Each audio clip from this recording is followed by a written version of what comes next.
I've got a strange feeling that one is going to be mine. I've got a strange feeling it's going to happen, and I'm going to have fun with it. Third generation, I think. Second or third. I remember before I got this house in Nottingham, is acquiring the HMOs already running. When they're already running,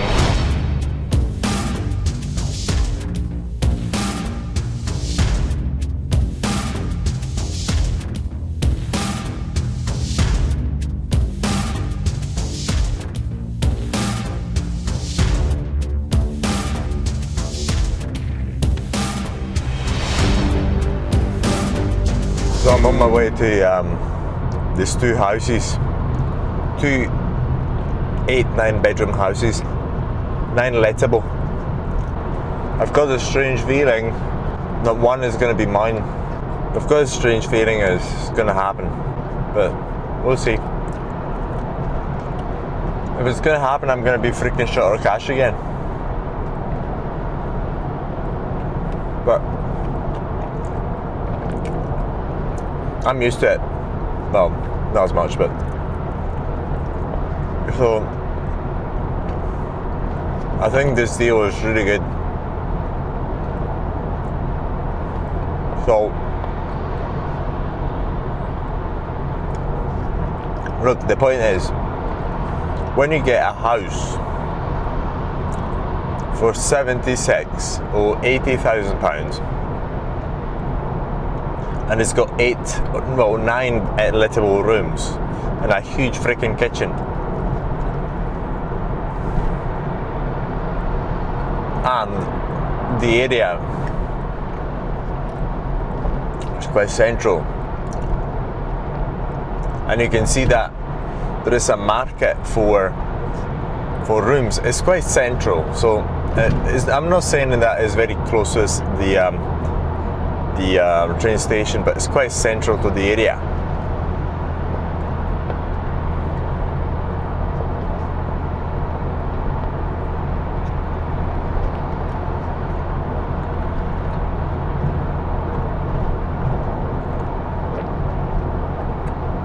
The price per room is very, very, very, very little. There's no Article 4. So basically, it'd be silly not to get it. So I'll have to get it if I can get it.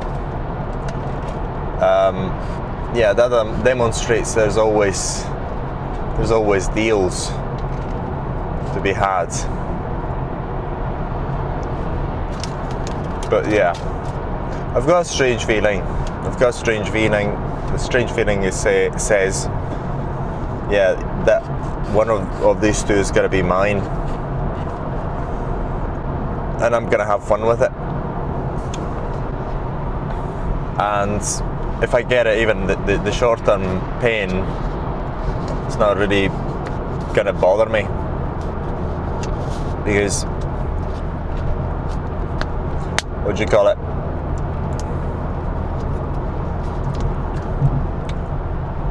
It's going to be good. I mean, it's just too underpriced, and the area doesn't have anything wrong. So it's one of the things when, for some reason, the market is not paying attention. So that's where I come in. I do pay attention.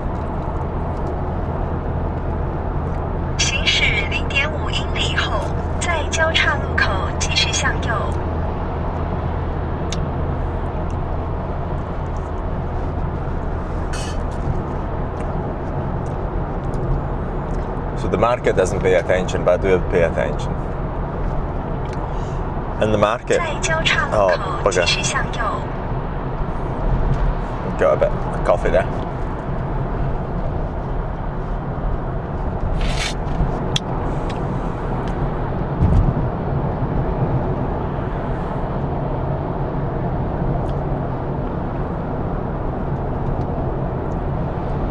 So yeah, it's gonna be good.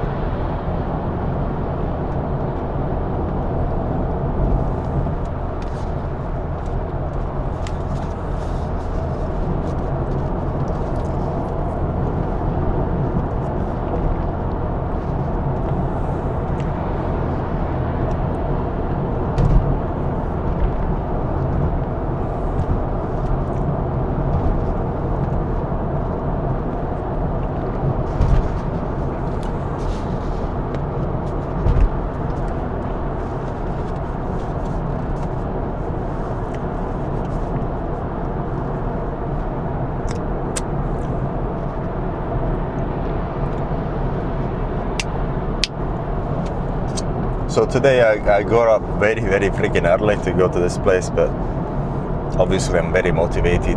I mean, it's just one of the joys that I've got, looking at a big house that's got so many freaking rooms and undervalued. It's like, I mean, undervalued of course in the right place for it. It doesn't need to be perfect place. As long as it is, as I say, close to the centre, handy, the area is handy. If it's a bit rough, I couldn't even care less. The reason is because you get it undervalued. As long as the area is handy. Being a bit, I wouldn't say, I mean, one of the upmarket doesn't really matter, because people who need to rent a room, they do it for convenience, price, and you as a landlord. So convenience is to say, look, the location is going to be good for them, so they don't need to get commuting to the centre, to get a car to commute to the centre. Otherwise, they're already able to get a flat. So that's number one. Number two, the price. So the point of renting a room is that it's cheaper. It's much cheaper. Number three, if you're able to give them quality, very good quality, that's it. You know, that's why my houses are always full, because I mean, they're good quality. They fit everything: price, convenience, and quality. And the two I'm gonna see, the price is too low. There's a bit of fixing here and there to be done, but it's not as major. And also I have experience now, and then all the rooms have got fire doors, and I can actually literally move in myself. So I buy this freaking thing, and I'm moving myself. So instead of living in the other houses which are already rented anyway, one of the spare rooms, I'm just gonna live in this house whenever I'm back. So while I'm doing it, and this one's we're gonna actually see. They're pretty straightforward. They've got nothing. I mean, they don't have major problems. No, absolutely not. Actually, the one I've seen looks a bit neat. So it's like, what the heck is going on? But you basically find them every now and then when you find them and you strike. If you can't, find a way to strike, because they're gonna be good. These things are good. Why I like them is you put your money there and your money is going to be working. That's why I like it. And then also, whenever you go back to it, you see a great product, you see a very nice house. So The one in Nottingham is just another example of very good investment that I made 10 years ago now, and it's a bit, I've tried to do other things, yes, I made a bit of cash, but I don't feel it's just as good as accumulating this sort of things. And also this housing pretty much is better than a job. So one of the things in business is that you never know. There's the uncertainty of what's going to happen. You literally can be doing really well one year and doing really badly the other, because you didn't actually know about something. You weren't on top of your game, so you screwed yourself up. So there's no money coming in.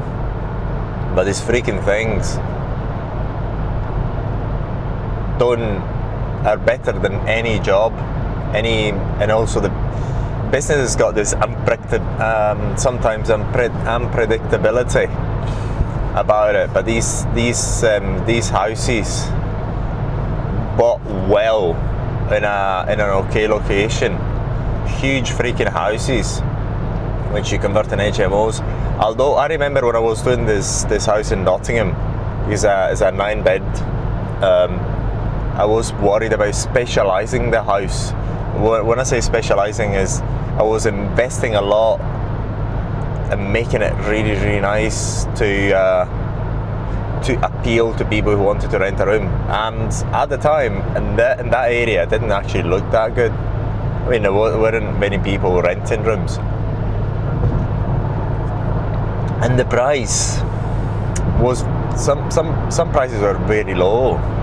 So, but yet I thought to myself, look, if you've got to rent a room in the centre, it's so freaking expensive.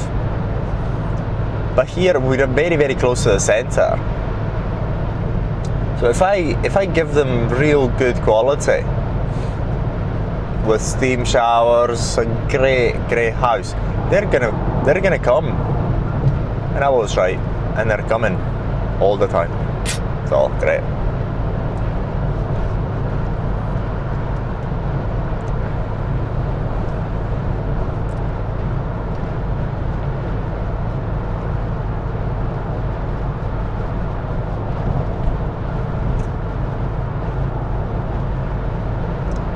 Yeah, this is reminding me of 12 years ago when I was working as a sales rep, going up and down the country, doing loads of miles to see customers.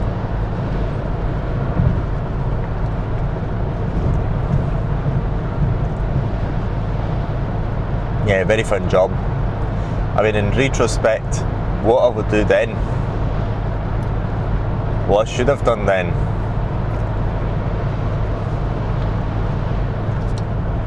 but I actually didn't do it for too long, only for 2.5 years.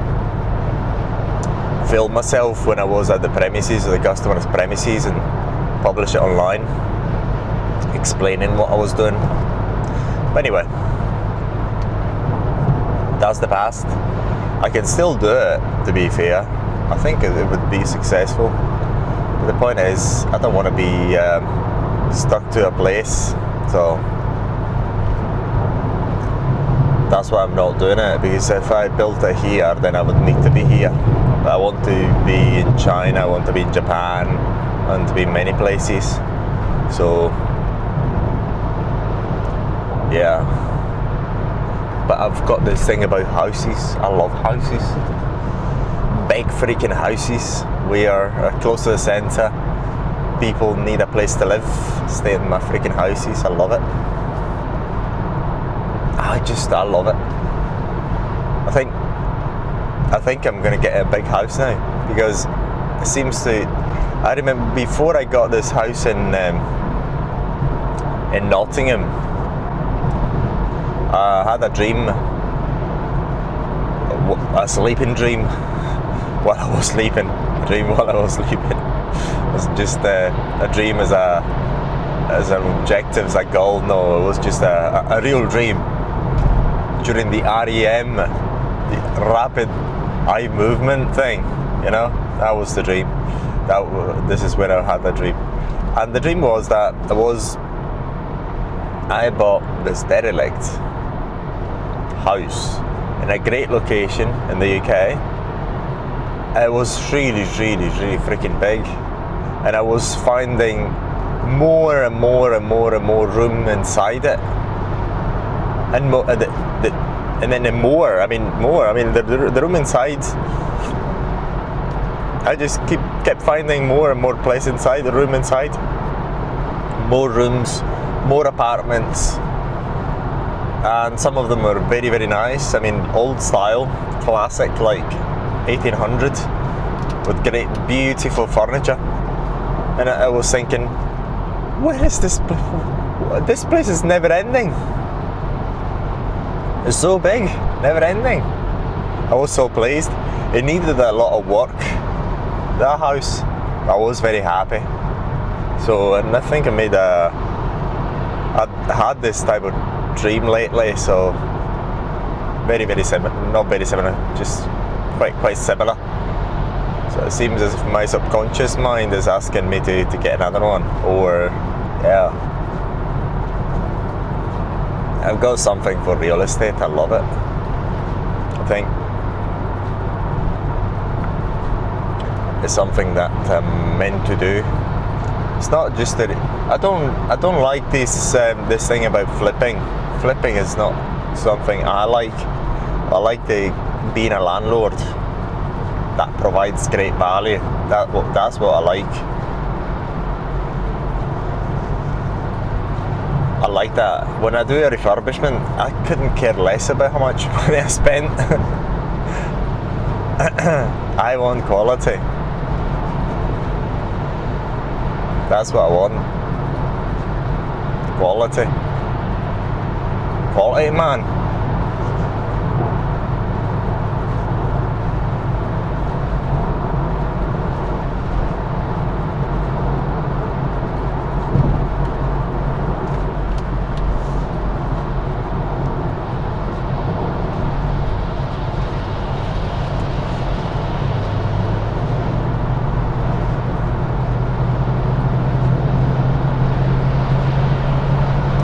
And I was thinking about the cars. I mean, this car is a freaking monster. It's a 3.5 litre engine. I love it. It's very comfortable to drive. Very reliable. Yeah, over 10 years old now, but who cares? But freaking, it's the shit. It's very cheap.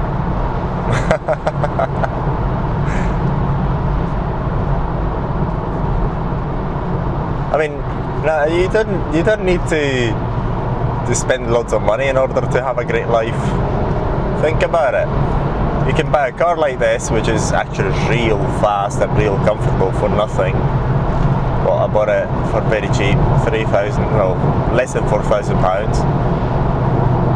It runs off freaking oil. It's really good.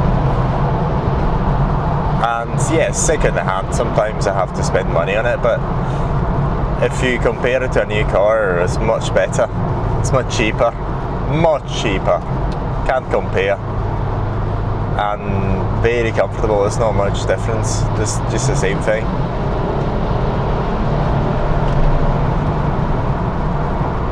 It's really good.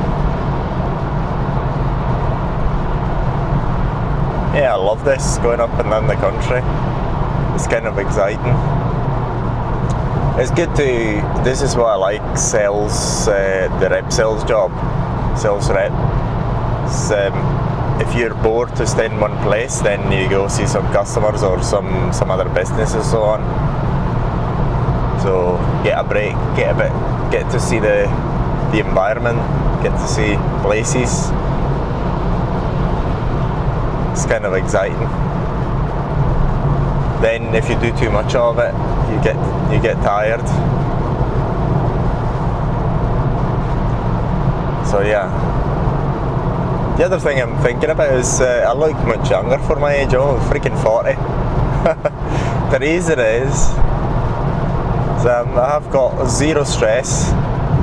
Don't smoke, don't drink, do loads of exercise, eat really well. Pretty much I think I have a happy life, so that really helps a lot. Great genes as well. Yeah, a bit dirty.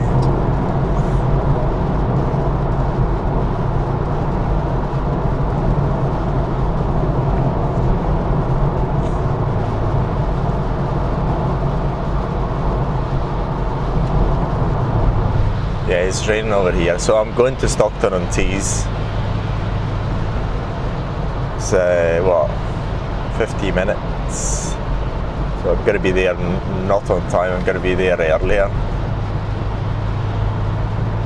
for a change. Maybe because it's Saturday, there's no traffic.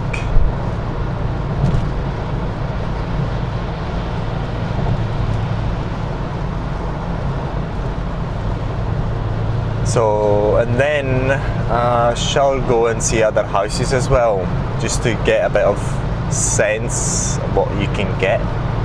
It's good to see houses, many houses, so you get a flavour, you get experience, you understand the value of an asset. By looking at many things, you understand if there's where the money could work, the potential for the money, because basically it's again you're playing with the money. You're actually having the money to work.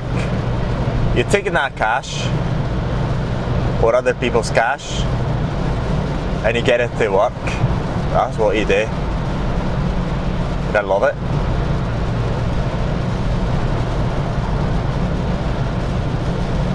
Because basically you just when things are done, then you doesn't matter where you are, doesn't matter what you do, basically you get money coming in anyway.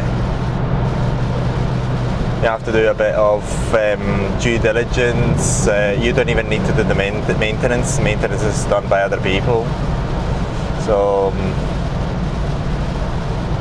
and yeah, it's great. It's much better than any job. I met this guy in Hong Kong in 2013, and apparently he was a landlord. Well, he was a landlord, 100%. He was a landlord, not apparently. He was a landlord. And third generation, I think. Second or third.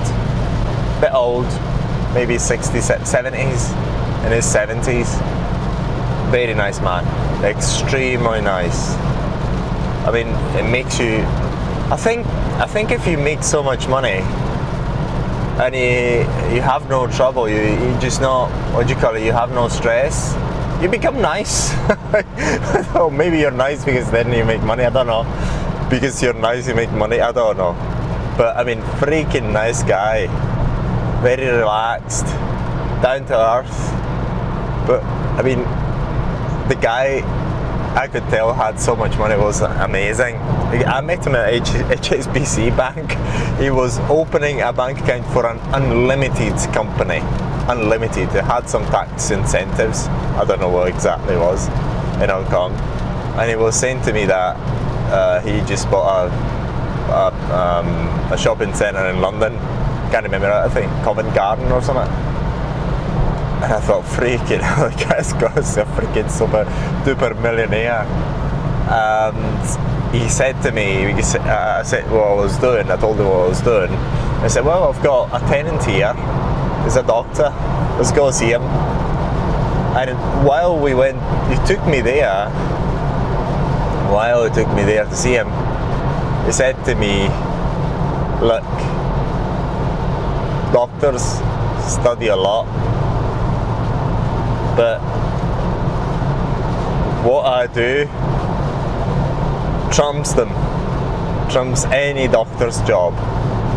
And it's true, because the doctor needs to go there wherever needs to actually use his time to, he is still trading his time for money.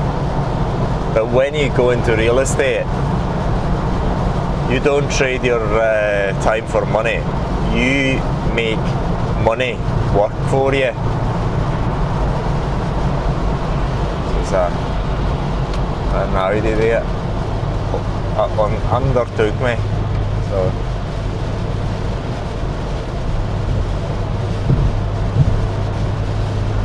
it's raining.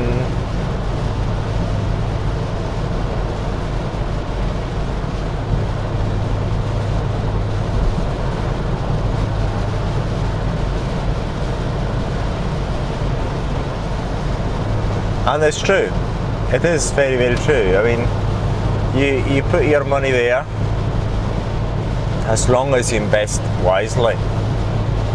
Invest very, very wisely. And I think if you watch my videos here, I show you what criteria I use, how I check the market. But one of the most important things is buying the assets when they're low. Because look at a house. A big house or a big building is there forever. Unless somebody bombs it. It's there. Basically, once it's built, it is there. It doesn't move. It's very difficult to destroy. It's very difficult to destroy. Now, a house that was built 100 years ago goes through various phases. Goes to phases where it's going up and up and up in value, then the market crashes, something crashes, and then the same house is going to be worth a lot less. And then again, the market goes up, and then it's going to be worth a lot, and then less, and so on. So basically, you're getting the house when for some reason the price is low, the acquiring price is low, then you get it. You get that house, and that's when you get it. And I think it's simple and it's safe if you do it that way. For well, basically you have to think along these lines in investment. You do not care where you live. You actually don't give a shit where you live. You can live wherever you freaking want. Where you allocate the money doesn't have anything to do about where you live. That's my philosophy. The money, you put it where is going to work really well and safely. So you have a margin of safety. The cash has got potential for working really hard.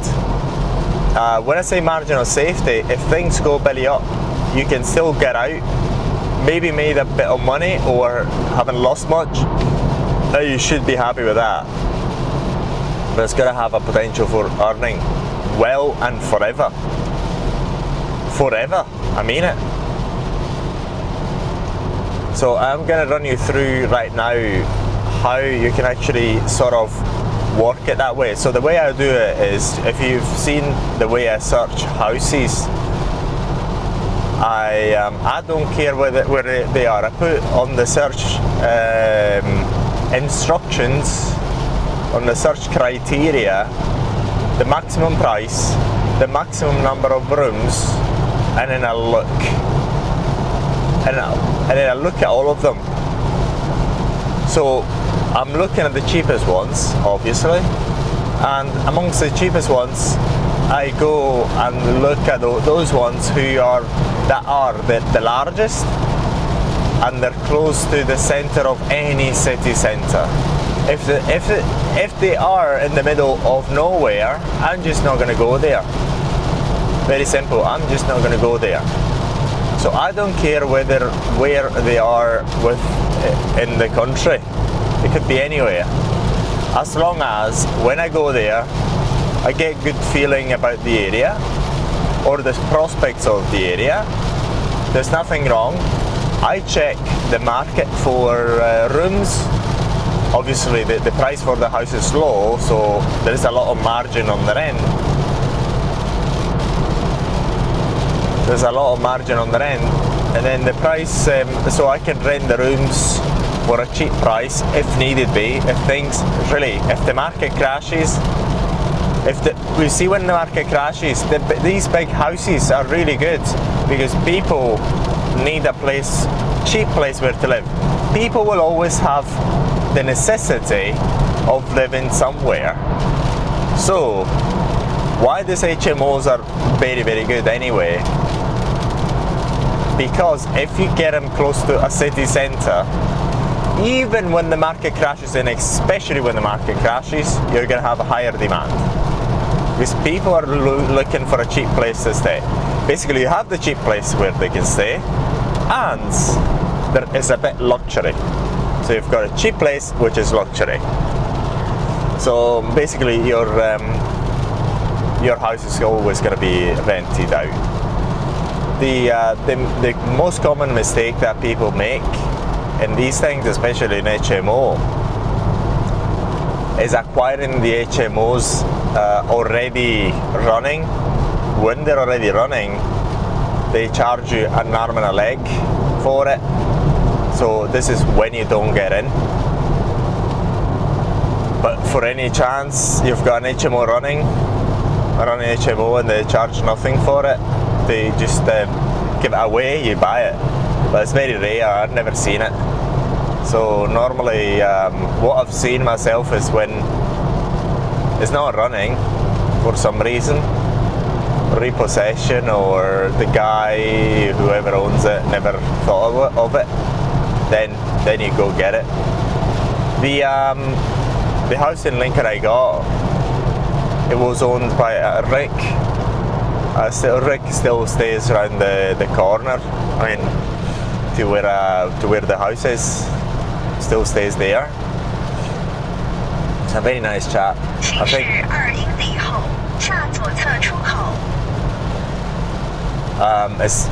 it still stays where he used to stay when he sold the house to me. Very nice chap, but he was staying in that big house, 5 lettable rooms on his own and a dog.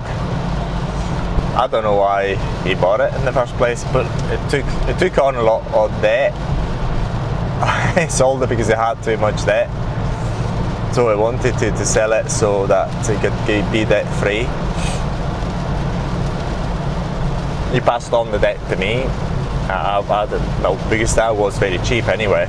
As far as I was concerned, £70,000 for that house at that time, I was cheap.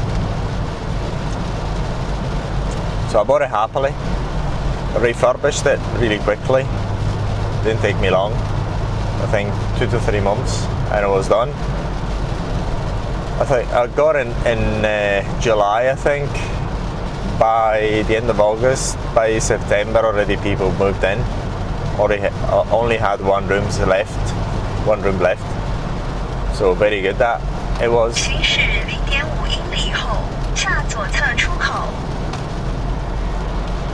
It was really good that. And then it's been let from 2009, September 2009, up to now. With last year I wasn't.